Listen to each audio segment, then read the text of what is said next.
ქართული ინტელექტის მეცნიერული მოღვაწეობის და იმავდროულად ტრანსატლანტიკური თანამშრომლობის სიმბოლო. ასე ალექსანდრე ქართველიშვილს ახასიათებენ დღეს საქართველოში ამერიკაში მოღვაწე ცნობილი ავიაკონსტრუქტორის ავიაკვირეული გაიხსნა. ეროვნულ ბიბლიოთეკას და ალექსანდრე ქართველის საზოგადოებას შორის კი მემორანდუმი გაფორმდა, რომელიც ცნობილი ავიაკონსტრუქტორის კუთხის გახსნას ითვალისწინებს.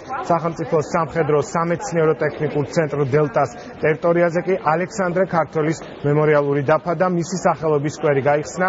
ავიაკვირეული 10 დღეს გაგრძელდება და 19 სექტემბერს ალექსეევკას სამხედრო ბაზაზე ქართული ავიაციის დღის აღნიშვნით დასრულდება.